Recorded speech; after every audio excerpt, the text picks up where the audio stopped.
In this edition of BCSN Classics, we look back at the 2016 softball district semifinals between Anthony Wayne and Mansfield Madison.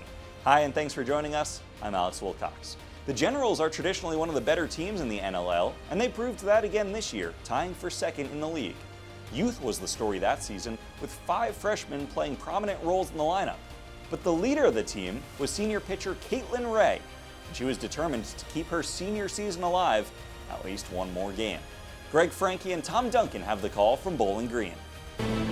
District softball tournament play in Division I opening here at Bowling Green State University for the Anthony Wayne Generals as they take on a formidable opponent, the Rams of Mansfield Madison. BCSN HD brought to you by Dave White Chevrolet. The place to go is Alexis and Monroe, Dave White Chevrolet. Greg Franke along with Tom Duncan here. Anthony Wayne, typically one of the strongest teams in the NLL. They tied for second with a lot of outstanding young players on their team. 5 freshmen. They've made a real impact on the Anthony Wayne lineup. And this Mansfield Madison team is very similar. They come out of a very strong conference, the Ohio Cardinal Conference. It's produced 4 or 5 state semifinalists in the last 10, 15 years. And they too have a lot of excellent young players. You know, in each league, you have to come and you bring your A game. That will help them when it comes tournament time, because they're going to play a lot of teams that they beat in their league, but they'll be facing in the tournament. But you're right, both teams very, very solid as far as the leagues that they come from. Anthony Wayne with a lot of outstanding young players, a lot of outstanding freshmen, but their leader is their senior pitcher, Caitlin Ray. She was a second-team All-Ohio pitcher last year. Coach says they're going to ride her during the tournament, and if she pitches up to her capabilities, this team has the talent to go a long way. Well, from here on out, it's a pitcher's game. If Caitlin is on today, and we expect her to be, then she'll dominate the game. And that's what you get when you get to this part of the tournament with it's a pitcher specialty a game when it comes down to the tournaments. Mansfield Madison, they have a lot of good pitchers in their league, and they are a power hitting team, but they can also come up with timely hits. And Egypt Murphy, she got a timely hit, a 2-run single that won their game against Asheville in the first tournament game. She's also their leading hitter, so she is one of several dangerous hitters they have in their lineup. Well, it's how you're playing right now, and Coach Nicewander is really happy with the play of his so a lot of young players, but with the play of that Madison group. All right, should be a good one here. If the rain holds off, Anthony Wayne against Mansfield Madison in district semifinal play coming up.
If you happen to retreat back out at Bowling Green State University's reserve softball stadium, Division I district semifinal. The other NLL members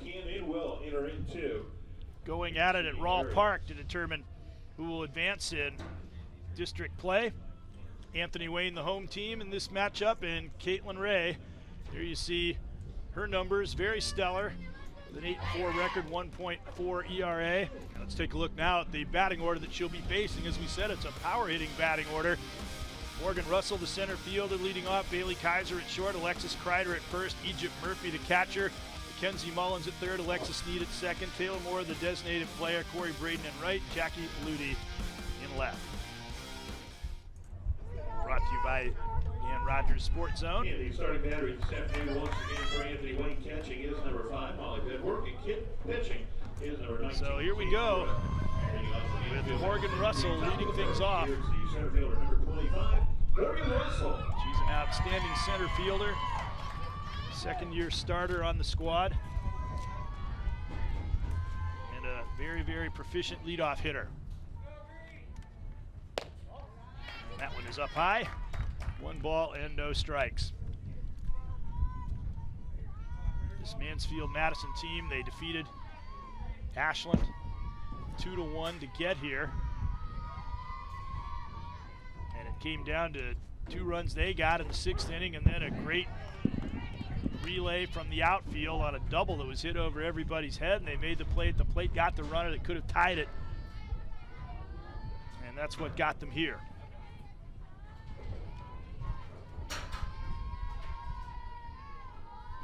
One ball and a strike, swung on a rise ball, and quickly it's 1-2. Well, the history with Caitlin Ray, you do not want to fall behind on a count. She's very tricky, and she'll have you go after her pitch. She is finding her spot. She is very, very tough to get to, and is inside.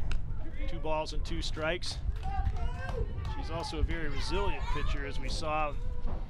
Came in against Springfield in a game in which Anthony Wayne was down early by a large margin, and she actually didn't start that game, came on and didn't pitch that well early on, and the deficit even expanded, but after that she just locked them down. It was 6-3 for Springfield in the 2nd inning. Anthony Wayne ended up winning the game 10-6, and she shut Springfield out from the 2nd inning on. That is a very, very good quality for a pitcher, to be able to put any difficulties aside and pitch their game. Right back to Caitlin Ray, and she throws out Morgan Russell for the first out of the game. Let's take a look now at the defense for the Anthony Wayne Generals. We have Molly Bitework as the catcher, Kaylee Miller at first, Liv Thomas at second, Sam Haas at third, Sabrina Kirshner at short. In the outfield, Michaela Cowan, Erica Ziegler, and also Olivia Cadle. And a strike to Bailey Kaiser, the shortstop. Caitlin Ray's got a strikeout to base on balls ratio 10-1, and she has over 100 strikeouts, so do the math. Well, that's pretty hard for me to do, but I know it's good anyway. Up high. What sounds better, 10-1 or 110 strikeouts to 11 walks? I don't know. Ball and a strike to Kaiser. Bailey Kaiser, she started as a freshman as a second baseman on a team that missed getting to the state Final Four literally by inches. Fouled back, a ball was hit out into the outfield. It looked like it would score the winning runs, and outfielder for Granville, a team that just won state championship last year, made a snow cone catch, as Coach Rick Nicewander described it to us, and ended the season in a heartbreaking fashion for Mansfield Madison, but it shows the capabilities of their team. Up high, one other player that's still on the squad from that team from 3 years ago, Alexis Sneed, also in the lineup as a starter here, and she got a lot of playing time in for that squad.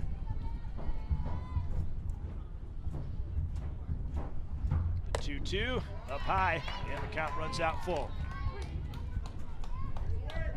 The wind is blowing in severely, so there's some power hitters on this team, but it's going to be very hard to lift the ball in this wind. And with the very high fence out here, making it much more difficult to hit the ball out than, say, in a place like Rolfe. And there's ball 4, so the ratio's not quite as good as it was. And now I really can't do the math. Bailey Kaiser is aboard. Now batting is And the flag number 15, blowing Alexis in and Carter. severely toward left field. That's going to push a lot of would-be fair balls foul. It's really definitely a pitcher's win. Now it's Alexis Kreider at the plate. And a strike on the outside corner. Normally this is a hitter's park with 200 feet down the lines and 220 up in center field, but with this wind right now, it'd be interesting to see what happens when the ball gets in the air. Ryder hitting just over 400. She's a very good power hitter, and she can hit the ball into the gaps. But she's behind that one, and it's 0-2, and the temperature has dropped rather precipitately here in the last just few minutes. The sun made an appearance, but I understand there's some precipitation activity to the north of us. Hoping that it'll hold off.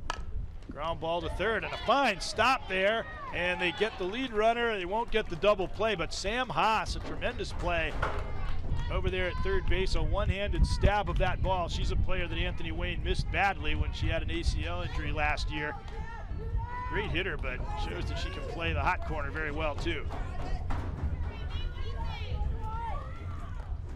Yeah, normally a team will go to first base, but she was confident enough to go over and get the lead runner. Now this brings up Egypt Murphy, and the player that we said delivered the game-winning hit in the 6th inning to give them a 2-1 lead over Ashland, and then it took the defensive play, which was really a team effort, retrieving the ball and a great relay and cutoff and throw to the plate. Up preserving the victory. Fouled out of play. They won that game 2-1, and Egypt Murphy came up with a 6th inning hit to put them in front. Also the leading hitter on the team, batting .440 with 5 home runs, 24 RBIs, and 11 doubles. So she definitely is a power hitter. Didn't get much power on that one though. A little pop up to first base. And the ball is squeezed by Kaylee Miller to end the inning. So only the walk, and at the end of half an inning, no score.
Ready for the last half of the 1st inning here at Bowling Green State University. Anthony Wayne will send up their lineup to face Kaylee Thomas, who is a junior pitcher, and she's had an efficient year. She is not what you'd call an overpowering pitcher. She has speed in the 50s range, but she has very good control and has been a very consistent pitcher.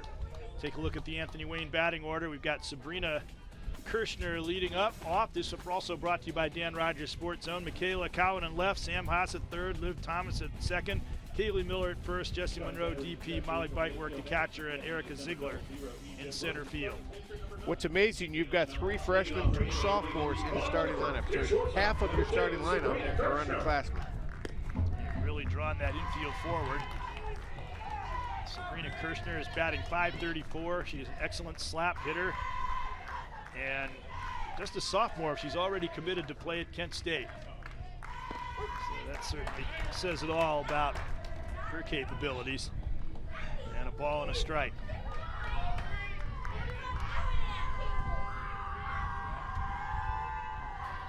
Waiting for the cheers to start emanating and the chants to start emanating from the Anthony Wayne bench area. They're definitely one of the more enthusiastic teams that you'll run across. Well, with the defensive formation in the infield. And there's a ball that is stopped by the shortstop, but not cleanly fielded. Bailey Kaiser got a decent throw off, but Kirshner with excellent speed beats it out for an infield hit. Take a look now at the Mansfield Madison Rams defense. Egypt Murphy, the catcher, Alexis Kreider at first, Alexis Sneed at second, Mackenzie Mullins, a great third baseman, the shortstop Bailey Kaiser, outfield Jackie Ludy, Morgan Russell, and Corey Braden. Michaela Cowan, the batter. Another outstanding player, a freshman hitting over 500. She lays down a great bunt, but excellent reaction there as the first baseman got in on top of the ball. Alexis Kreider wheeled and threw Cowan out, although the intent is the sacrifice, and it succeeded in getting Kirshner to second base. But look at that, they handled it extremely well. The first baseman wheeling with the left-handed throw. Next up is the snow cone catch over there. Yeah, that was. I was interested to see if that was going to fall out, but good technique by the defense. Also, great execution. A nice bunt, forcing the defense to go to first base. I thought there was an excellent chance that she'd beat that out. That's inside to Sam Haas, who Coach Ron Myers was telling us that she's been an elite level player at every level in high school, in softball up through high school. She's been a top player on whatever team that she's played on. And that has continued to be the case here at Anthony Wayne as she's performed extremely well. And one would have to think somewhat wistfully as what might have happened last year if she had been available to them as they made their run all the way to regionals before they were stopped by an outstanding Springfield team. And that ball is wrapped into left field for a base hit. And that will get Kirshner to third, and runners at the corners now with just one out, and then taking second and sliding in. But they got her at second base, or did they? It was very close. They did get her. They did. So trying to force the issue down to second base, Sam Haas, and another good reaction here by this Mansfield defense. Boy, I wonder who made that call. I don't know if it was Coach Ron Myers or not, but that was a risky move in the first inning. They had runners at the corners with less than 2 outs. Thus they were possibly trying to induce a throw that could get the runner in, but with the heart of the order coming up, they still have players that are more than capable of driving Kirshner in. So Olivia Thomas, the batter, and the count is 1-1. And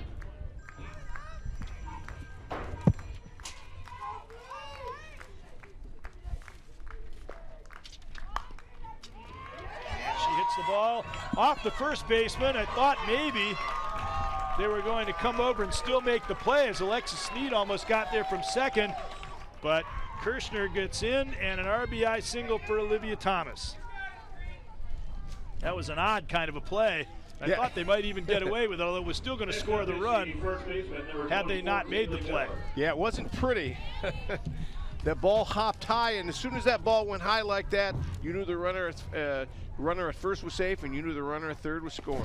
Thomas was 6 for 6 in the game with Southview yesterday, and I certainly would count that as a hit and make it 7 hits in a row. And now Kaylee Miller, who's really been on a power tear. She had no home runs until they played Maumee a couple of weeks ago, and then she hit 3 in the next 2 days. Ground ball to short, though, and that play is made by Bailey Kaiser across. And a good job by Mansfield, and maybe a little bit fortunate to hold Anthony Wayne to 1 run, but the Generals do take the lead after 1.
half of the second, Mackenzie Mullins leading it off for Mansfield Madison. And outside corner strike from Caitlin Ray. Mansfield coach Tim Neiswander told us that Mackenzie Mullins is maybe the best defensive third baseman he's ever seen. She was a pitcher, but she's such an outstanding third baseman that he wanted her there. She actually came in as a freshman pitcher last year. They had a freshman battery. As I mentioned, a very young team. 1 ball and a strike. Still playing more or less straight away, slightly shaded over towards the left field foul line. In deference to the wind. A strike there. Caitlin Ray's been getting out ahead of the hitters for the most part so far. Well, 5 of the first 5 hitters are strikes, first pitch strikes. And certainly that bodes well, and she comes up with her first strikeout of the game as Mullins kept the bat on her shoulder on that rise ball. That's what'll happen. You think that it's going out of the strike zone, but by the time it crosses the plate, it's still in the zone. It's thrown effectively. Well, she's done a nice job with her location as well. She's put the ball all over the plate and right near the strike zone. It's Alexis Sneed at second base. She's sporting that heavy brace on her left knee.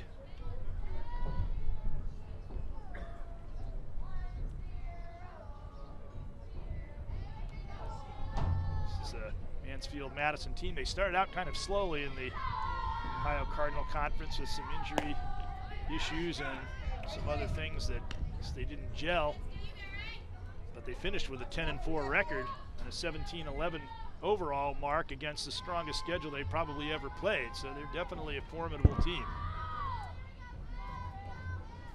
1-1, that one's up high, and she went after that rise ball again and fouled it back 1-2.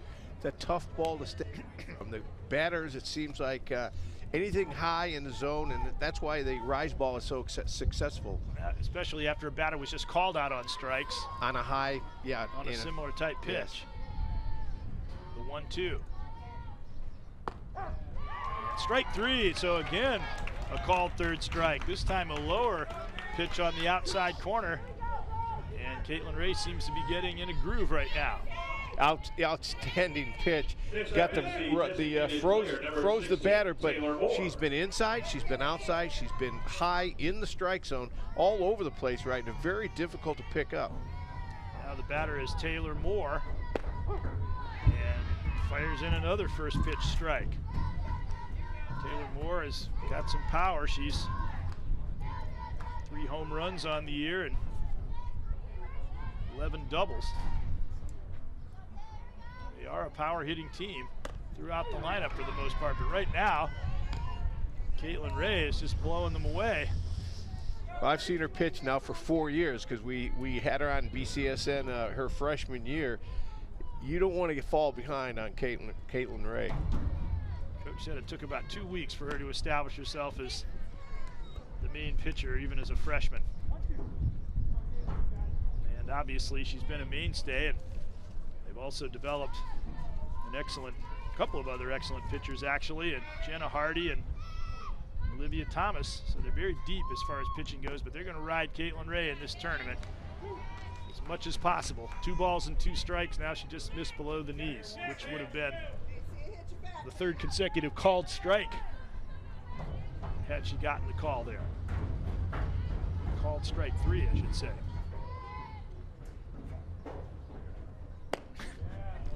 And the rise ball for strike 3, and I don't know if the bird flying in front of the batter caused any kind of distraction or not, but Caitlin Ray strikes out the side, and at the end of an inning and a half, still 1-0 Generals.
Last of the second inning.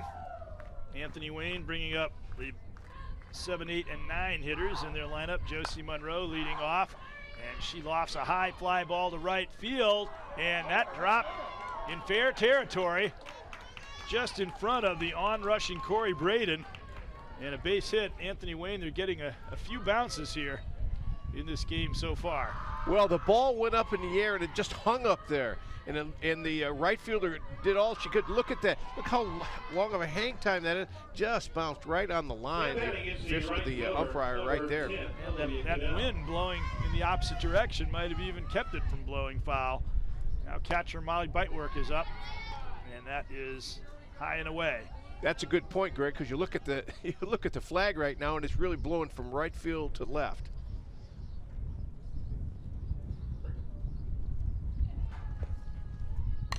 High one, and she fouls that one.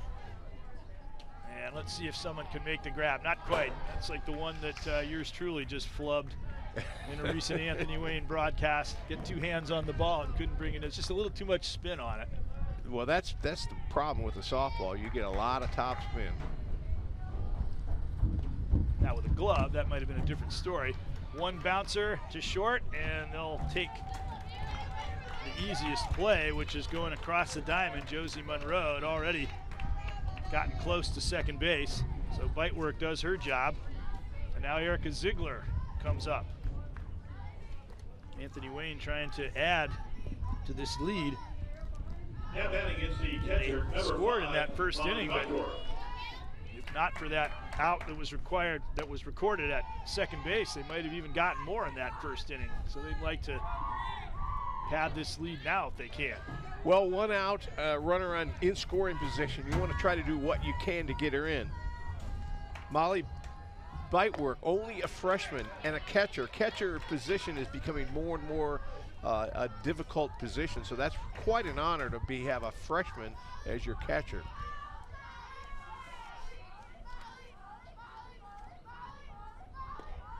She does a great job back there. Especially, it's a difficult position to break into a team on because it's really a take charge position. And especially when you got a senior pitcher who's an all-state pitcher, yeah. You're a freshman, you got to go out and say, hey, settle down every once in a while. It takes some maturity to do that and some confidence in yourself. Another thing, though, Greg, the catching position has changed because you have to be a little bit more mobile. You used to be a bigger player. Now they're very mobile, good lateral movement, good arm. Just a different type of catcher than years ago. Outside, we saw this the last game too, where she's judicious, very selective about pitches to go after, adept at fouling potential third strikes off to keep alive in an at bat. And there's another example of it. That lands on top of the roof. Yeah, she stayed in there, and that's one thing about it. She is only a freshman, but she stayed in there. She's been 2 foul balls now, working the count. Done a nice job at bat. Interesting that you picked up on with pitcher there. Kaylee Thomas. She slaps her thigh with her glove before every delivery, apparently to keeps her rhythm. Yeah, girls softball pitching is routine and rhythm, and she starts the routine behind the rubber. She gets on there, and then she starts her rhythm, and then she slaps that leg, slaps that thigh. So now there will be a courtesy runner coming on for Anthony Wayne. It will be Alyssa Ansara. For Anthony Wayne is number 36, Alyssa Ansara. And they have runners on first and second with 1 out. They'd love to be able to break this game open early. Now batting against the center fielder, number 26. Prove themselves that an early lead does not determine the outcome of a game. They were down 4-0 after one against, or I should say after half an inning against Springfield. And they were down 6-3 after an inning and a half, and they still came back and won. As you see, there's Tim Nicewander, the head coach, having a word over there. And whatever it is, they resolved it. Yeah, I always like the handshake at the end. That's good news. It's better than some alternatives I can think of. Yeah. It's the ejection is the one you hate to see. Didn't look like they were too close to that. There's a pitch fouled off by Erica Ziegler. Well, girls softball's a little different because you can get substitute. You can have, runners, different things, and so the umpires really have their work cut out for them. Tried to lay the bunt down, but fouled away.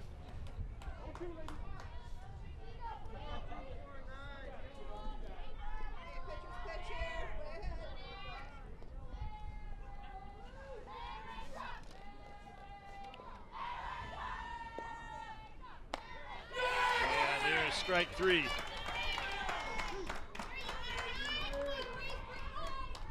Kaylee Thomas is not going to blow you away with her fastball, but she got that on location. 0-2 count, hit the outside corner. Look at that outside corner, perfect pitch right around the waist. You've got to protect the plate. Go back to the top of the order to Sabrina Kirschner. And Anthony Wayne does not want to see another potential big inning, and with something less than that.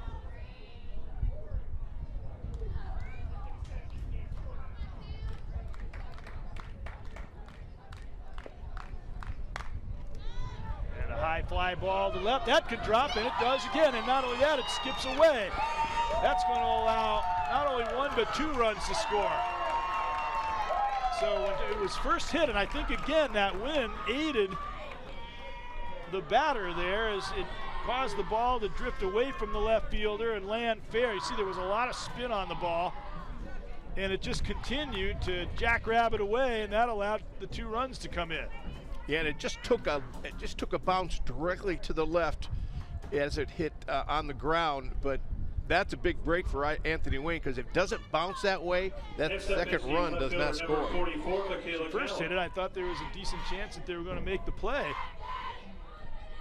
and get out of the inning, but instead 2 runs score, and now Michaela Collins up. They're going to try to take third, and Sabrina Kirschner is in.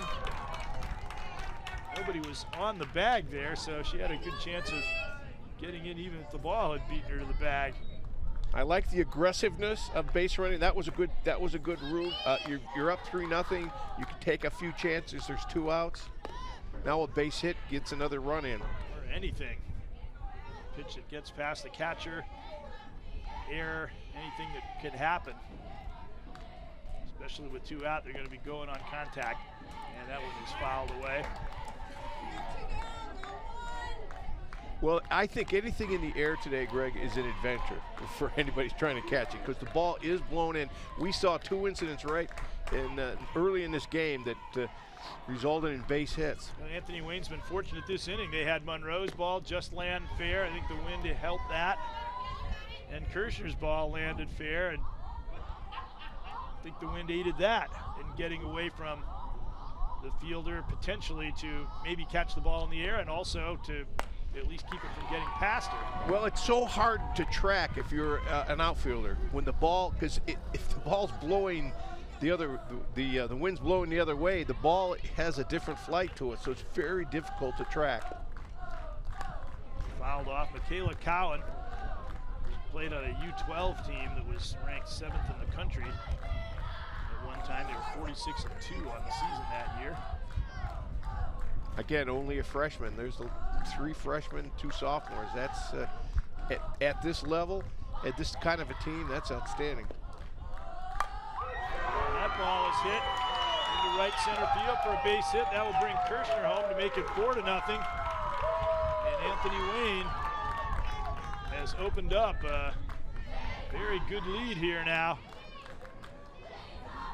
Well, Cowan just goes, watch this, just goes with the pitch, keeps her hands back, kind of drives it to the right side. That's, not overpowering the ball, just getting the job done. Third baseman, number 60, Sam Haas. And now Sam Haas is up, who singled and then was thrown out at second base in the first inning. And that ball just may land in again. Yes, it does. They're getting a lot of seeing eye hits here. It's 3 hits in a row since 2 were retired. Well, the outfielders have a real problem. They can't play too much farther in because someone will hit a line drive and it'll go through the gap. But they have to play somewhat deep, even though the wind is blowing the ball back. 18, Olivia Thomas. That's what got him in trouble in that last game with Ashland, where they were playing in real shallow, and the batter they wouldn't have expected to do it hit it over their heads and all the way to the fence, and they had to really scramble to preserve their victory. Well, a line drive under the wind as well, so you have to respect the outside. And there's a hit batter as it got Olivia Thomas on the right elbow. And now the bases are loaded and the wheels are threatening to fall off. And because of the fact that the outfielders are having such a hard time of it for Mansfield Madison, you got to feel that the Anthony Wayne outfielders are going to have the same issue. And with the power hitting team, this game is far from over at 4-0. But if they allow a couple of more hits with the bases loaded now, it might just be too late to think about mounting a comeback, barring a really unusual situation. So Coach Nicewander is out there right now trying to say, look, we got to stem this tide right now. Well, here's the other thing, Greg. If you fall behind Anthony Wayne, like they're doing it right now, Caitlin Ray will make it very difficult for you to hit your pitch. And she's so precise on her location, and there becomes a little frustrated as well. You know, the hitters become frustrated. So if Anthony Wayne can build a lead, they're pretty good. They're in pretty good shape to win this game today. Well, another home run for Kaylee Miller, who's been in a home run tear. It'd be a grand slam and could go a long way towards possibly breaking up the ball game. She too has been a dominant player at all the stages up through her softball career. And now, once again, the great young players. Another freshman. And really, as strong as they are this year, the future bodes maybe even better for the program. 1 ball and 2 strikes. Same thing with Mansfield Madison. They've got about the best 8th grade group that Coach said that he's had come through, so only a couple of seniors for them. Their ball is hit to left field, and this time, for once, the wind aids Mansfield Madison's cause and maybe pushes that line drive foul. Well, Kaylee Miller reaches out the outside. Watch, the ball's on the outside, and she wraps it around, almost gets it to land on the line. That was quite a bit of, that was interesting hitting, because that pitch was outside. She pulled it, was able to pull it to the left. Now the runners kept going, and Jackie Ludy, the left fielder, kept pursuing the ball, which is good just in case they did call it in. Call it a fair ball, but it was very obviously about a foot wide of the foul line. If you're able to pull a ball like that, that means that there's not a lot of velocity on. There's a hard hit ball to second. Sneed goes to her knees, came up with it and made the play there. She kept her composure nicely. But 3 runs for Anthony Wayne, and at the end of 2, it is 4-0.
We move to the top of the 3rd. Anthony Wayne leading 4-0.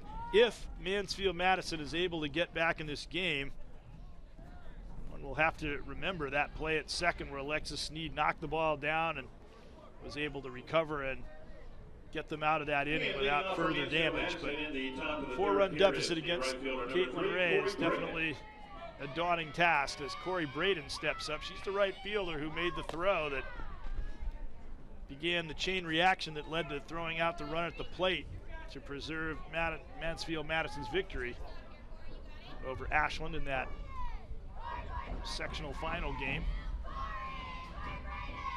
1 ball and no strikes.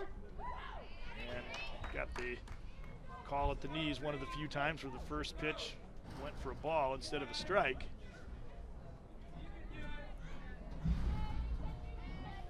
And of course, it's well documented how much more success the pitcher has when you get ahead in the count. There's 1 and 2, just waving the bat futilely at the ball there. Well, Ray's 6 out of 8 batters she's faced as a first pitch strike. And there's strike 3, and she's getting a lot of those strike 3s on called third strikes. She struck out the last 4 batters in a row, and 3 of them have kept the bat on their shoulders. Well, that's pitch selection. The batter had no idea. Look at the outside. It started the outside, goes right over the plate. The batter is flat-footed, and when you get behind on a count, that's what happens with Caitlin Ray. Jackie Ludy, the batter now. And a strike on the outside corner. Braden and Ludy in the 8 and 9 spots are excellent defensive outfielders. They're in the lineup more for that than their hitting prowess, although they are capable. And they can do things such as bunt. She squared there, but pulled back 1 and 1. Both teams are very good defensively, so you're not going to see many mistakes out here today. Coach Nicewander of Mansfield Madison said he thought that's the strength of his team, although a couple of times they had done things that belied that a bit, but for the most part, steady defensive team, and Anthony Wayne has been as well. 1 ball and 2 strikes here. They'll get back to the top of the batting order and some of their more powerful hitters. 9 is almost like a second leadoff type batter in this lineup, but there is strikeout number 5 in a row recorded by Caitlin Ray. She's got the velocity when she needs it, but most of all, her success today is her location. Back to the top of the lineup from Mansfield Madison. Here's the center fielder, number 25, Morgan Russell. Got confidence out there, just as her sister did when she swept the sprint events at the NLL track meet last Friday. Emily Ray was just the dominant performer in that girls NLL championship event. Well, I've talked to her for the last, and spent some time because they've gone deep in the tournament over the past few years. There's not a more competitive person than she is. Caitlin Ray is quite an athlete. 0-1, that one's up high. And the count even at 1-1.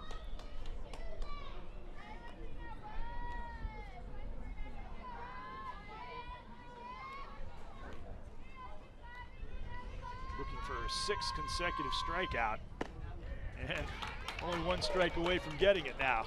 You can see her velocity. They cannot catch up to the ball. That was an inside strike. The ball would have been in the strike zone anyway, but they just cannot catch up to her fastball. Coach said they face pitchers such as her, but maybe not quite that. Ron Myers, Anthony Wayne's coach before, said Bree Pratt from Perrysburg, who throttled Anthony Wayne in a 5-1 Perrysburg victory that helped Perrysburg salt away the NLL title. But he said basically, as far as he was concerned, they might be the 2 top pitchers in the state, Pratt and Ray. They're both in Northwest Ohio. I'm sure there's others that can enter into that conversation, but certainly not too far off. Well, we got a lot of experience with Caitlin Ray, so we know what she can do.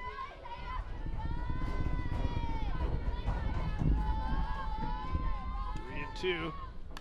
Fouled off. Just would have looked like it was all but a foregone conclusion that she was going to get that 6th consecutive strikeout. Morgan Russell has proved to be rather grudging up there. Russell did a nice job of just fouling that off, but that was in the strike zone. Had she not didn't swing, that would be a strikeout.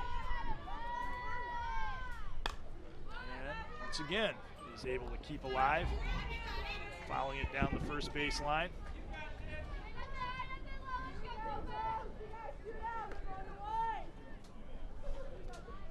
The pitch is a little bit more predictable with 3 balls and 2 strikes, because you know that Ray's going to probably come in with a riser or a fastball. Said that 5-1 win Perrysburg had over Anthony Wayne. They had a 4-run 7th, so basically it was a real pitcher's duel right down till the end.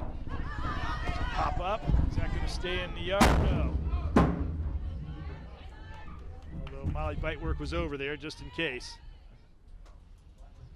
Not a lot of room between home plate and the back fence.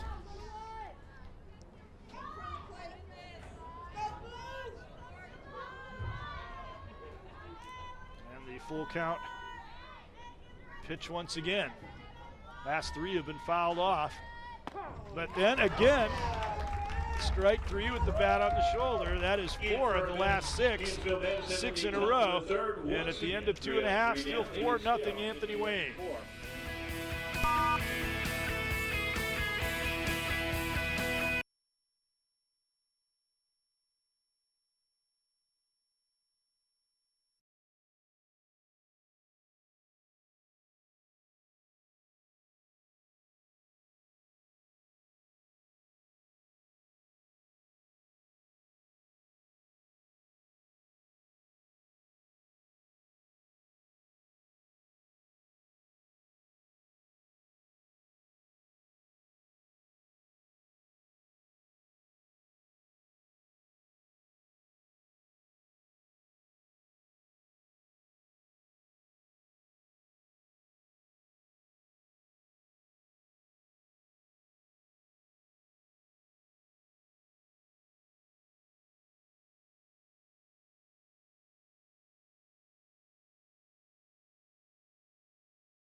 Last of the 3rd, Anthony Wayne leading 4-0, and there's Josie Monroe hitting a high lofting fly to left field where Jackie Ludi brings it in, and there's quickly 1 down. Who knows where that might have landed had there been no wind. That ball just gushed right through. Nice job by the left fielder, Ludi, to stay and track that ball. Next up is the right fielder, number 10, Olivia Cadell. Olivia Cadell, the batter.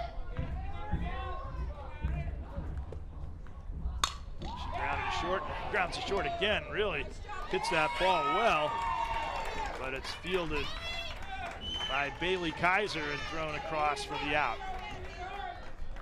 Really hit that ball with authority. Very good contact on that right to the shortstop. A couple feet either way, that's a base hit. Molly Bitework. Now it is Molly Bitework.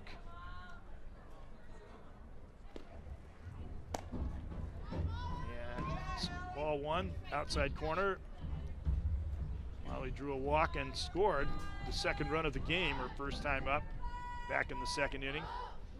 They got that skein of 3 consecutive hits. There's another back to the pitcher, and Thomas gets over there and throws it across. That'll do something for her confidence to get him out 1, 2, 3 in the 3rd. 4-0 Anthony Wayne entering the 4th.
Well, Caitlin Ray's really been on a roll here, 6 consecutive strikeouts, and 4 of them, as we said, they kept the bat on the shoulder. That got her out of the second inning, and then here we go with the third. All different locations. Look at that. Mostly the outside corner and high, but she's really kept the Madison team on their heels. Now that's what you like to see, not just rearing back and blowing it by them, but actually pitching strategically combined with the velocity that she can bring. That certainly is a tough combination to deal with. Well, that's the key, girls softball, location. You gotta have a dominant fastball, and Ray definitely does, but she also realizes the location is really confusing that Madison lineup. And that one is fouled for strike 1 as Bailey Kaiser, the batter. She walked and then was forced at second her first time up. And really, I guess, can take pride in the fact that she got her bat on the ball. There's a changeup. In the last few games that we've seen, Caitlin Ray has had some difficulty in throwing those changeups for strikes, but it will serve the purpose of perhaps disturbing the batter's timing when she goes back to the velocity pitches. And that one, strike at the knees.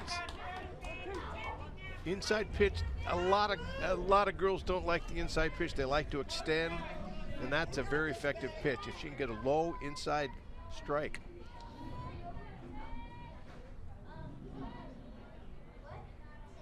And the 1-2, and once again, strikeout victim recorded. That is 7 consecutive strikeouts for Caitlin Ray.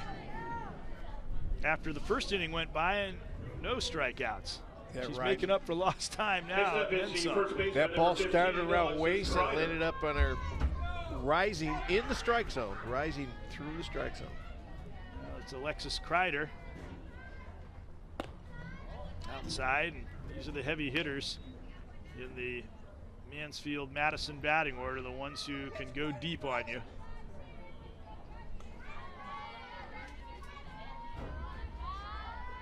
And they really need that right now. They need to manufacture some of those extra base hits, but right now they're having a hard time just getting their bat on the ball and putting it in play, but now they count 2-0. We'll see how Caitlin fares pitching from behind in the count.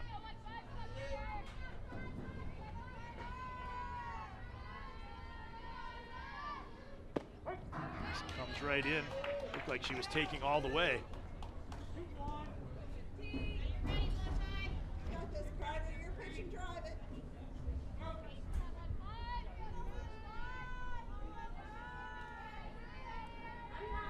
Playing completely straight away in the field in spite of that wind. I guess nobody's had to worry about positioning for the last 2 1/3 innings now for Anthony Wayne. The last 7 batters. Could get some nice easy chairs out there. Catch up on their reading.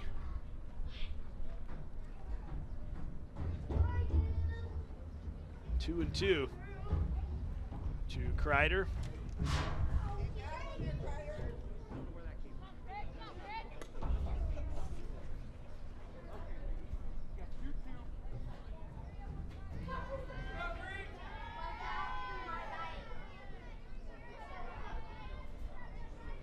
Long look in for this one.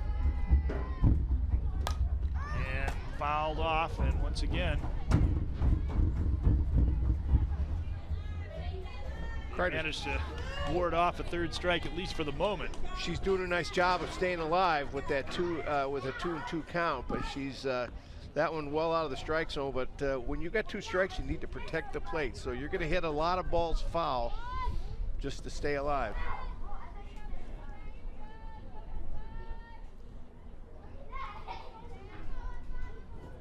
Going for 8th strikeout in a row, but Kreider slams it to the opposite field.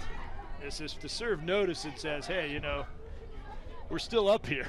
Yeah, she's swinging late, and that's why the ball's going to the opposite field. She's not pushing it there. but she's swinging late, just trying to protect that outside corner.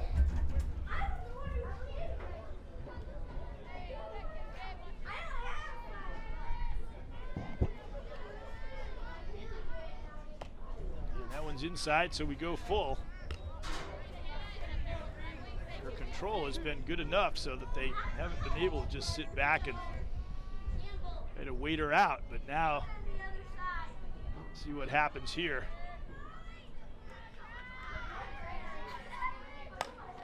She goes after it, and that's to her credit. She didn't just wait to become the next batter to be called out on strikes. Well, she's your number 3 hitter for Madison, so you got to respect that. Your really anybody in that top 4 or 5 lineup, you got to respect. They're a good hitting team. Sometimes on a 3-2, the way things have been going, you might just be hoping to get a board. There's another foul ball. But she's really staying in there and contesting this at bat very well. Well, that ball 3 was inside, and Caitlin was trying to thinking she could get the batter to swing at that inside pitch. Everything else has been on the outside, and Kreider has been able to follow it off. Another 3-2 and fouled off again. Doesn't count off the screen. Had a similar play in the Springfield game where Kiera Hay took one off a bounce like that and did a pretty good job selling it. But for a minute they were going to award the out. Of course, that was very close. This one took a big rebound off the screen a la trampoline. Another 3-2. And that ends the strikeout string, but Kirshner comes on and makes a good catch of that looping pop, and there are 2 down. Well, should be a routine catch. She really had to go after it to make that catch. I give a lot of credit to Alexis Kreider. She really worked the count. Look at that ball, that top spin on that ball. That batting is the catcher. No easy play today. EJ Murphy. Kirshner already delivered to Kent State, just a sophomore. Got a good break on that ball. Very confident shortstop who's hitting over 530. Egypt Murphy is up. It's going to be a long way to get her team to the promised land, but here is a long fly ball, the best hit ball they've had, but the wind maybe helped to keep that in play, push it over a little bit to the left, but a good play out there by left fielder Michaela Cowan to end the inning. Still 4-0 after 3.5.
So we go to the last of the 4th now. And Anthony Wayne with Erica Ziegler leading things off, taking ball 1. A strong inning the last time out for Kaylee Thomas, so we'll see whether that maybe settles her down a bit after she encountered some rough waters, especially in the 2nd inning. Been kind of wild to the outside here, starting out. The last 3 pitches, all balls, but way outside. Quickly 3-0. fouled off. She has walked one batter and hit one batter. Control hasn't been a major issue. But Anthony Wayne has come up with 7 hits. High, hard one for a strike. All of Anthony Wayne's hits, save Kirshner's double to the left field foul line, have been singles, but they've strung them together well. There's a high fly ball, sending Ludi back, and she made the catch. I thought for a moment she might have lost that ball, and she had to turn over the other shoulder, but was able to stay with it.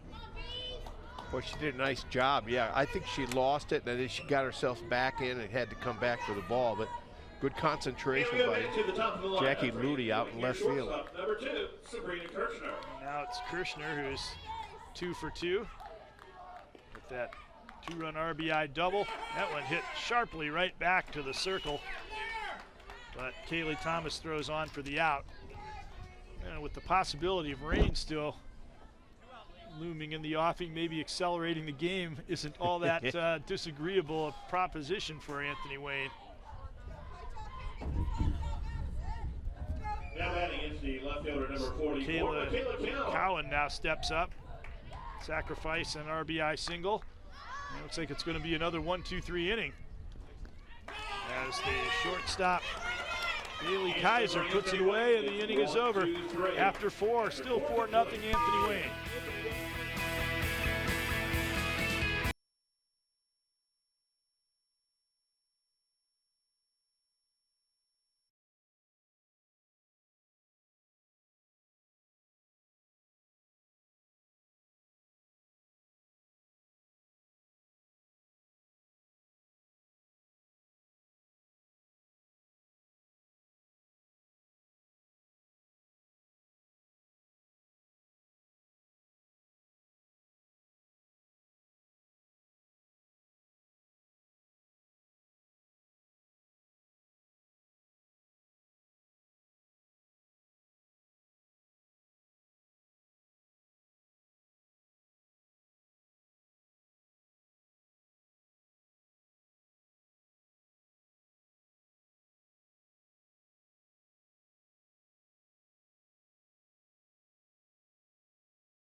There's a sign, be alert for foul balls and slippery when wet. So 2 things to keep in mind. There have been a lot of foul balls, especially on full counts in this game, but in the end, the result has often been strikeouts. You know, one thing, talk about trying to get this game going. Both the games are scheduled at Rolfe Park were canceled today. We understand the rain north of us in Toledo, but it shouldn't be lost sight of that it's only 4-0. It's not such a huge deficit that it's outside the realm of possibility of a comeback, especially when you've got a team that can hit the long ball the way this team can, although it hasn't been too much in evidence so far. Strike 1 on Mackenzie Mullins. And she did get through the top power hitters on the team, 1, 2, 3 in the last inning, so that was certainly big for Caitlin Ray. We got to realize this, she hasn't given up a hit either. So you got to hit the ball in order to get on base. Kreider did a good job. She hit a couple pretty well, but were foul and to the opposite field to the point where she was well behind the pitch. The 0-2, way outside, but not a bad place for an 0-2 with nobody on base.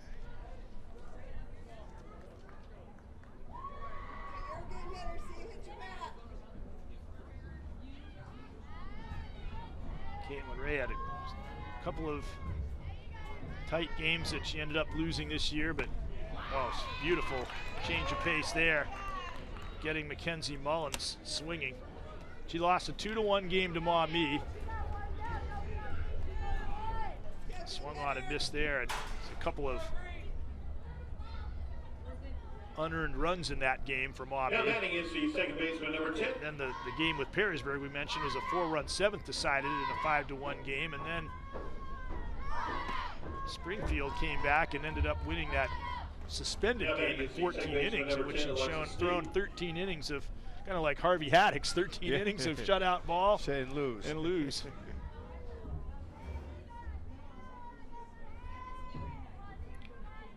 It's the record for the longest perfect game in Major League history, and still lost. 1-1 to Alexis Sneed, as the strikeout meter is now at 8 and running.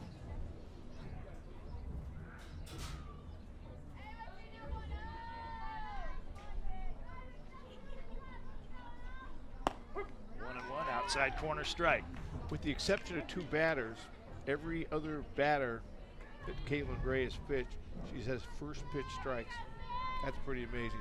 Of course, she's got no hit going for her too.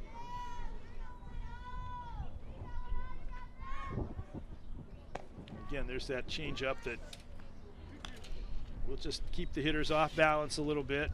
Well, she can use it at this time with up 4 ahead of the count. That's when she tries that changeup, and really it's not working for her, but she's got other pitches that have. It's high and away. So the Springfield Clay versus Clay game at Rolfe Park and the Northview Perrysburg game were both canceled.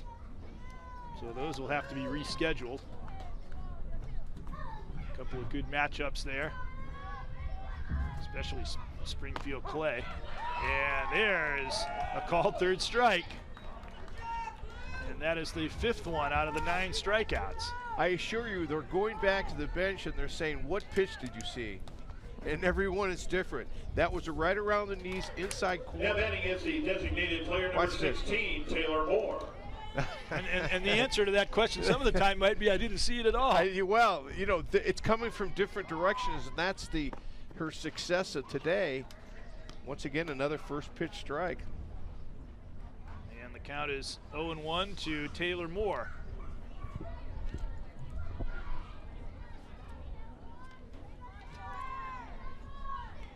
There comes a time when frustration kicks in. If you're not, you know, Madison's just got to realize, boy, oh boy, what can we do? Their best hits so far, or best way they've struck the ball so far has been foul balls. Said they played a tough schedule. They faced a lot of tough pitchers, and they've had success. Basically, the only non-competitive game they played all season was against one member of their conference, and another strikeout. Struck out the side for the 3rd time in the game, and after 4.5, still 4-0 Anthony Wayne.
Sam Haas takes it deep to the warning track in left field and leads off the last of the 5th with a double. And there you see Ludi was in pretty shallow. That's what you've been saying. You don't really have the luxury of playing in like that, even though at times you won't be able to get on a ball that lands in front of you for just that reason. And it was a perfect pitch, right around waist high. Wasn't a lot of speed on the fastball.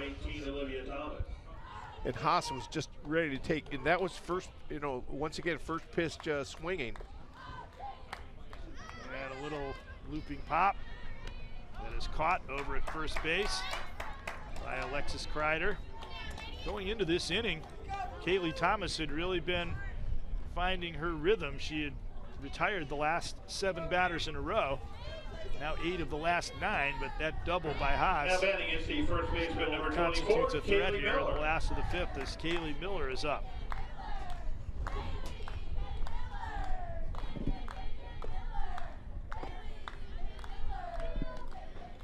Too far up to hear the creative chants that they come up with for each player. Boy, they are busy during the game, though.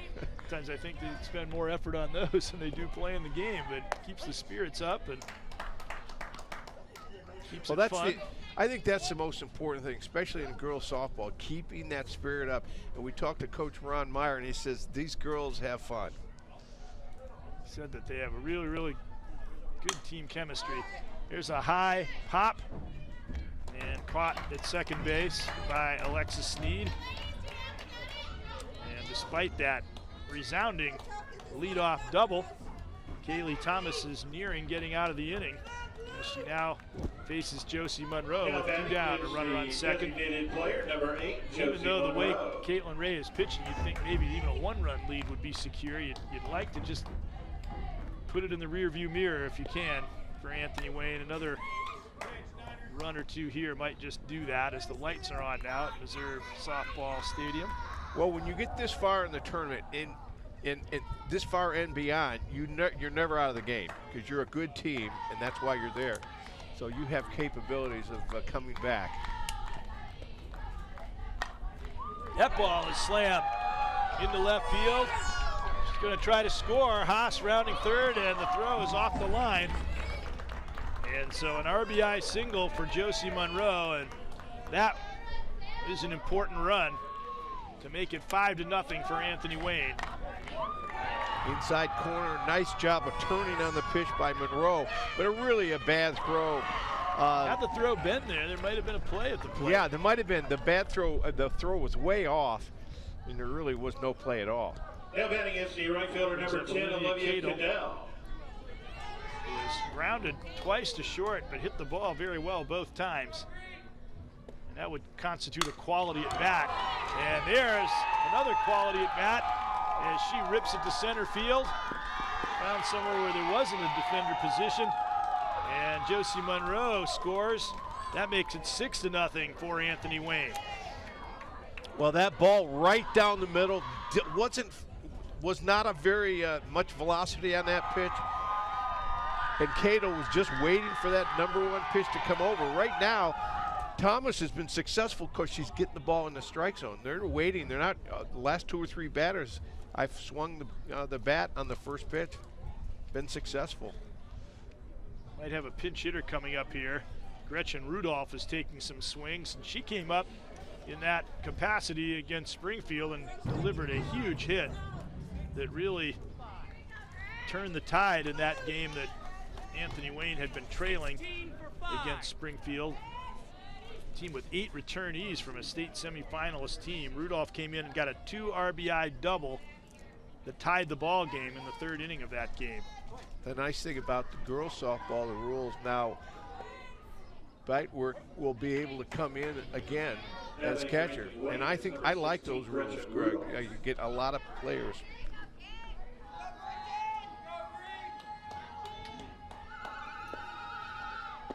And swung on and missed there. You saw the average, 389, very solid.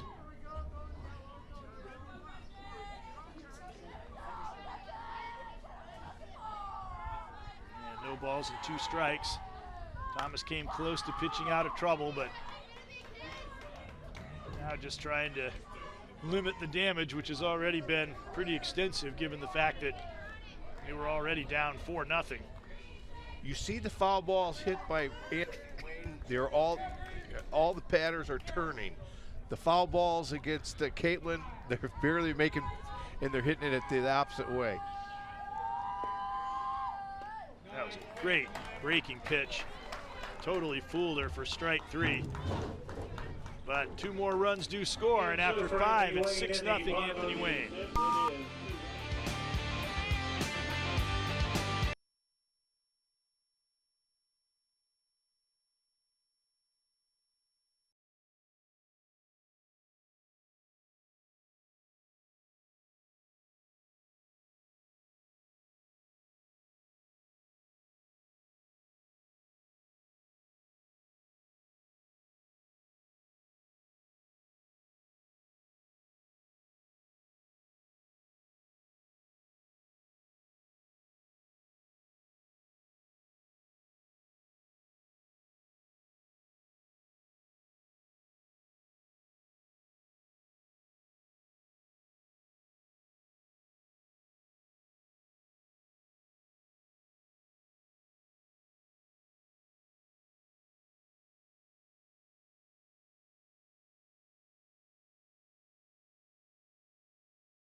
6-0.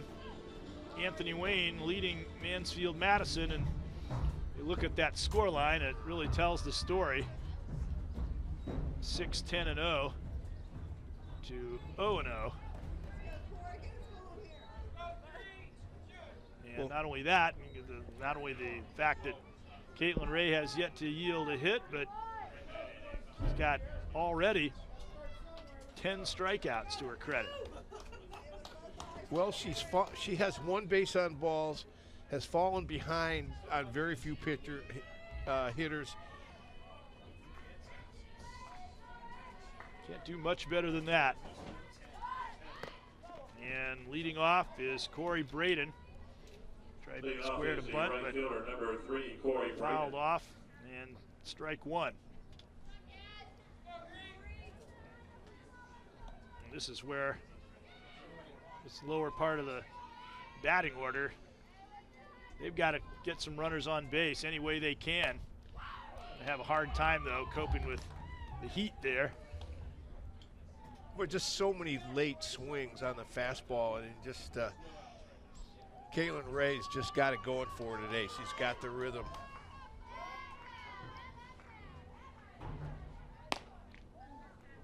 Outside.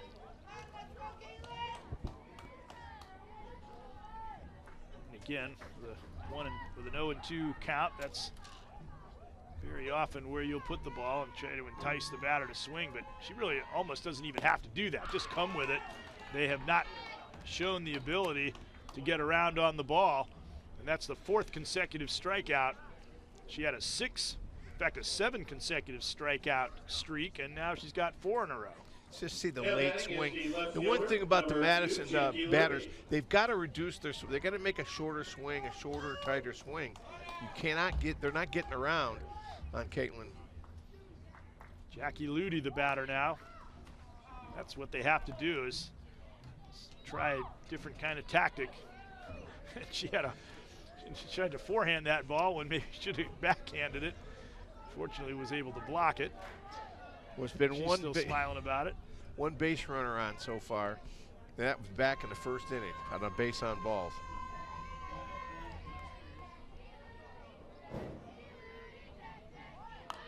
Again, trying to bunt. Again, making contact, but unable to put it in play. Now you've really buried yourself.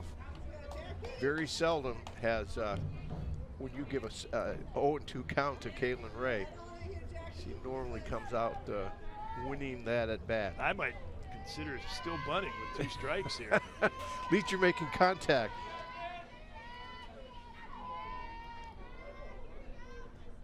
She's going to go the more conventional route, and the result is a called 3rd strike.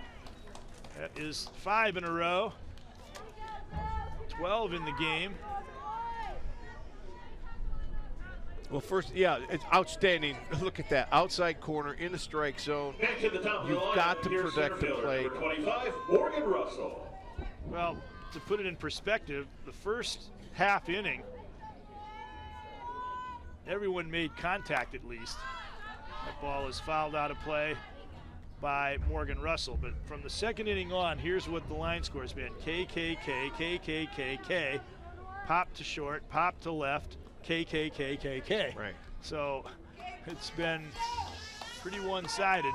And when they're fouling it off, there's late swings and they're fouling off to the opposite field. So they're not getting around. No one has gotten around on any pitch so far that Caitlin's thrown. This was a team that was known for their ability to produce extra base hits. That one's up high, and also the way you say it, she's been getting ahead of the batter, so trying to wait her out and get aboard with a walk is not really a winning strategy either today.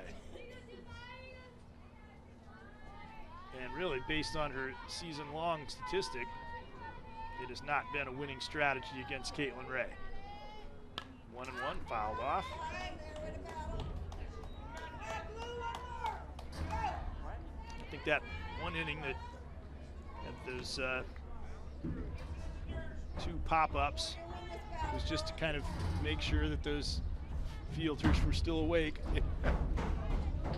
Don't drift off on me now. Well, this is a good day because it's dangerous out there trying to catch fly balls, so it's a good day to strike out. And they didn't drift off when they had to make the plays they made. Kirshner really got in on that ball that was popped to short, but nearly would have dropped in front of her if she didn't get off on the ball the way she did. 2-2 to Morgan Russell, and this typically has led to strike 3. Instead it goes to 3-2. They've had a few of those. Russell started off seemingly an eternity ago by hitting the ball back to the pitcher rather sharply. Then she struck out looking her second trip to the plate.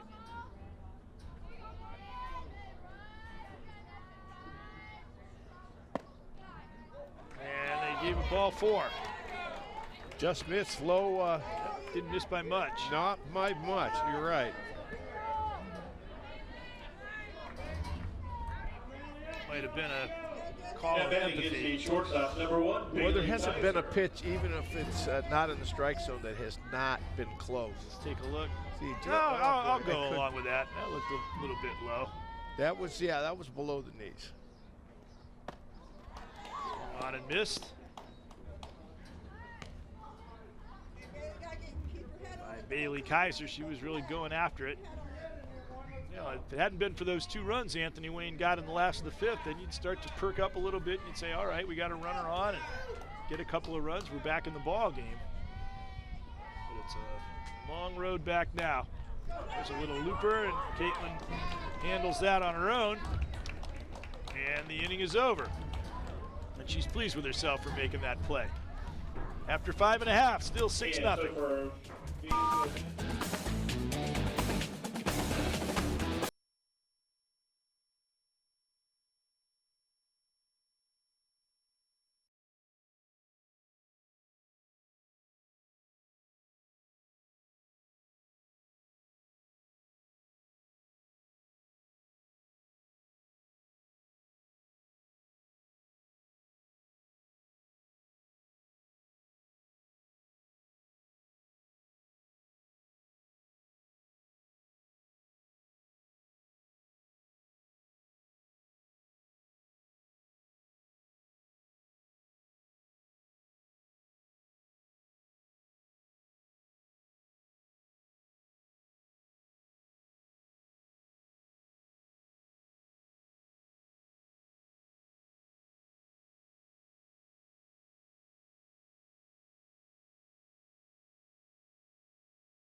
Last half of the 6th inning. Anthony Wayne up 6-0. They've definitely had their hitting shoes on too in this game. Pinch hitter number 37, Brentley Harrison. We have a pinch hitter now, as it is Brinley Earsom at the plate. A chance to get the reserves in. Strike called there. That's what I like about the girls' rules. You can get somebody in a pinch hit, and then you can have the fielder go back out, and it keeps everybody fresh. So when you need a big play and you come to your bench, they've already, they've had some action. Allows you to get more players into the game, keeps them more engaged. Haley Thomas, see the expression. It's not probably had the best game for her, but she's giving it the best effort she can.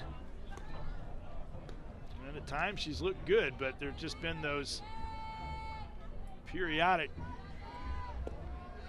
moments when Anthony Wayne has just really opened it up. There's a long fly ball to left, but Jackie Lutke got back on it. A couple of times you look over and you hold your breath a little bit because she's looking over one shoulder and then turns over and takes the ball on the other, but she's managed to stay with it nicely. And if you were here, you could see the wind. You understand why, because that ball makes that ball swirl around. Sabrina Kirshner is up and she lays down a bunt, but it went foul. Her double back in the second inning that drove in 2 runs really broke open the game a little bit. She played on a Wizards softball team that actually won a national championship. We do a lot of Wizards girls softball in the summer. That's some great softball. And she hits that one well to the opposite field, and that one gets over Ludy's head. And Kirshner now turning on the speed and slides in with a triple. And you can see what Kent State saw in her. Opposite field jolt. Both of her extra base hits have been to the opposite field in this game. Well, that was an intentional hit to the left side. She kept her elbow back in, her hands in, and just drove it with power. Left fielder number 44, Michaela Cowan. Good sliding technique there, even though it probably wasn't entirely necessary.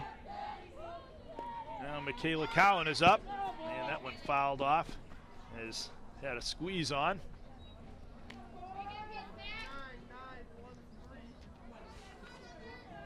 No balls and 1 strike.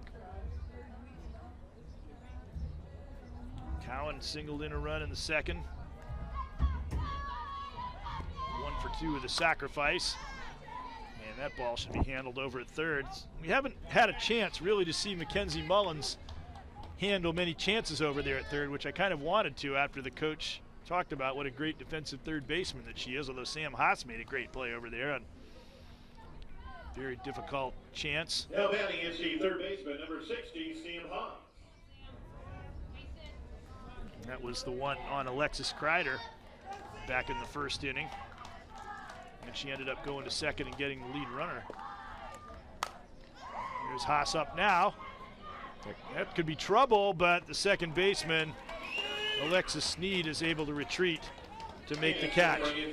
So the inning is over, and at the end of 6, Anthony Wayne up 6-0, 3 outs away.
Top of the 7th.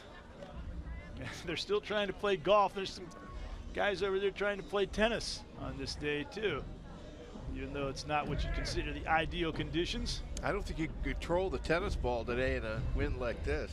Of course, this just picked up just before the start of the game too, Greg. We didn't have this wind earlier in the day. Caitlin Ray will try to finish this off here. She has definitely had a great game even by her standards. Trying to put the finishing touches on a no-hit game, but that is it. Now that happened before I said it, so nobody could say that it was a jinx. Oh, and anyway, we even put a graphic up before, so there's a base hit by Alexis Kreider, and we mentioned how she forced Sam Haas to make a great play at third back in the first inning, and she hit the ball to the opposite field sharply again, just like that. And Sabrina Kirshner did everything she could to get to that ball, but just couldn't quite. You know she wanted to save that no-hitter for her if she could. Absolutely. You know, Kreider's, you give her a lot of credit. She's a good hitter. She intentionally went to the opposite field there. I think everybody's having to adjust to do that against Caitlin Ray here today, as Egypt Murphy is up now. Well, you're down 6, you're not running. So That's out of the question for Madison. You need to pile hit on hit to catch up in this game. Strike, outside corner to Egypt Murphy. She is, unlike most of the Mansfield-Madison batters, she's actually made contact both times. She popped to first and flied to left. And she makes contact again, but this time it's well foul. Precipitating a mad dash of kids after that foul ball souvenir.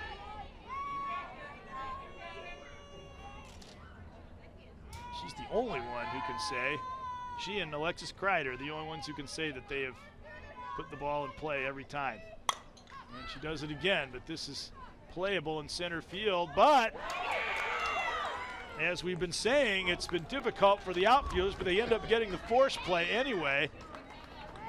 As Ziegler, she had a hard time judging that ball up there, and that wind dropped in front of her, so she said, okay, I'll just make the play at second, as obviously Kreider couldn't commit to go into second base because she thought the ball would be caught, quite likely. Well, that's just great heads up. Watch, that wind is so difficult, but right away she gets up, fires a strike over to, or a hard ball over to the shortstop. That's just heads up ball by the center fielder. And good play on her part to keep the ball. She dove for the ball, but she had to keep it from getting past her, and she did. And now Mackenzie Mullins is up. Just like we said before, there are no routine fly balls today.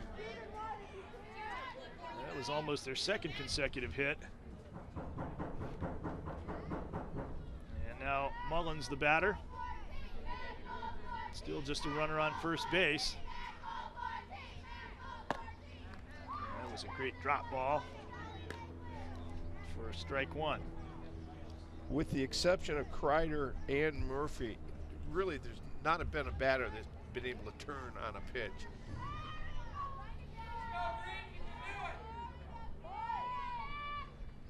Squaring to bunt, pitched right through the bat for a strike.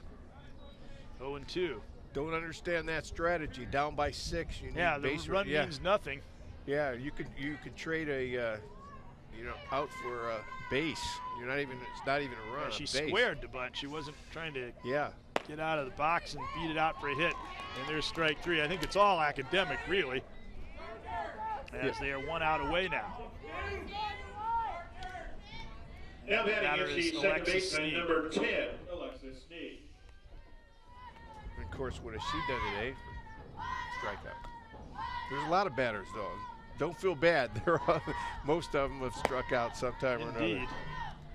That's 13 strikeouts. She actually took a little bit of a vacation from strikeouts. A walk, a pop back to the pitcher, a single, fielder's choice, and finally another strikeout. 4 batters between strikeouts. Last time it was only 2. And they had 4 batters with no strikeouts in the first inning. And there was really no sign that this was going to happen. But she just really got in the zone after that first inning. Well, again, it still stays the same with the exception of 2 batters. Every other batter has got a first strike on the first pitch. Foul back to the screen. Delaying perhaps the inevitable here. I guess your scouting report on what would be the scouting report on Caitlin Ray? I don't know. If she's in the groove, she's unstoppable. And that's it.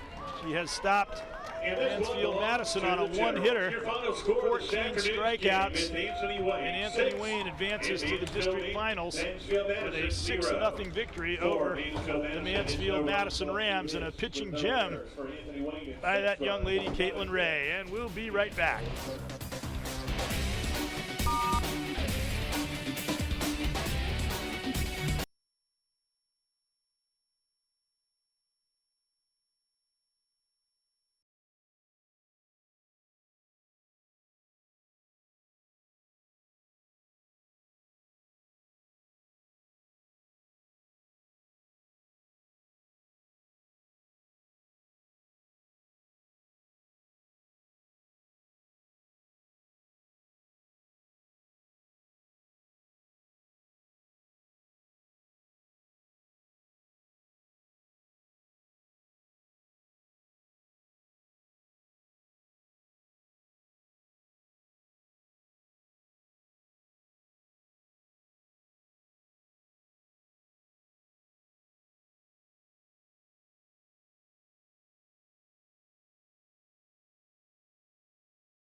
So a 6-0 victory for Anthony Wayne over Mansfield Madison. And Caitlin Ray pitching a gem of a game. They just got that one hit in the last inning, 14 strikeouts, I believe, was the count. And but you were telling everybody, though, you didn't even realize you had a no-hitter going into that last inning. No, I really didn't know that I had a no-hitter going until I came off the field and you guys started asking me, like, oh, did you know you had a no-hitter? And I was like, no. So I really didn't know. Well, so good. So you couldn't be disappointed then, right? No, not really. Did you really feel like you really were in the zone today? We were pitching at a pretty high level to what you're capable of? Yeah, I feel like I was definitely at my best, and the wind behind me was kind of helping. I was hoping that rise ball rise, that screw ball screw, so yeah. Yeah, well, the wind was causing issues for everybody. I know why you pitched such a great game, because after Emily won all those races in the track, you feel like you had to do something to match it, right? Yeah, I had to do something to make Mom proud, right? Yeah. So the rest of the team, they obviously came up with some big hits too. You've got a lot of great young talent on this team going forward. How do you feel for the team's prospects as they continue in the tournament? As we go on, I mean, I feel like the sky is the limit for us. I mean, we have a lot of young talent, and a lot of people are stepping up and getting those clutch hits and making those clutch plays. So, I mean, as long as we continue on the path that we're going on, I think we'll be pretty good. Mm-hmm. You wouldn't mind being around as these young players get even better, right? Right. I would love to stay and play with them. I wish this was my freshman year, but everything has to come to an end. So. Yep. All right. Well, it's not going to come to an end just yet. If you keep going like that, who knows? It might go for quite a while longer too. So, congratulations on an excellent game. I was sorry to have to tell you that you didn't get a no-hitter, but nonetheless, a great game. Congratulations. Thank you. Thank you. Caitlin Ray of Anthony Wayne, and we'll be right back.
Back here to wrap it up, Anthony Wayne defeats Mansfield Madison 6-0, and Caitlin Ray, we just talked to, she said that she had a lot of respect for the hitting ability of the Mansfield Madison players. They had a lot of players that really were very good hitters, and she was just on her game today. And I guess maybe to a certain extent, if you're on your game like that, then it doesn't matter who's up there at the plate. Absolutely. We talked to Coach Ron Meyer before the game, and she said she's on or she's off. And she was on today. She only had 2 batters that she threw a ball on the first pitch. Other than that, every first pitch was a strike and kept the Madison batters off guard. Yeah, and before the game, we were told, and certainly the numbers bore it out, that Mansfield Madison had some excellent power hitters, but they just couldn't get around on her today. None of them could. No one could get around. Kaylee Thomas is a very good pitcher, but Anthony Wayne was able to take care of business with 11 hits, and they timely hits at that. So St. Ursula and Notre Dame will play here tomorrow. Anthony Wayne will get the winner of that game, and then that'll be in the district finals, and then seeing going forward. But certainly this year's team for Anthony Wayne, I think, is definitely a factor. But when you look at all that young talent, like you said, I think they're going to be a factor for quite many years to come. That will do it. 6-0 Anthony Wayne defeats Mansfield Madison. And for Tom Duncan and our fine crew, Greg Frankie saying so long.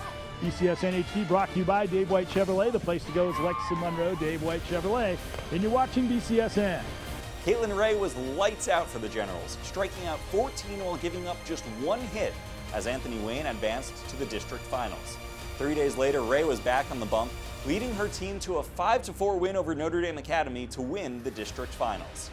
We hope you enjoyed this look back at the 2016 softball district semifinals between Anthony Wayne and Mansfield Madison. We'll see you next time on BCSN Classics.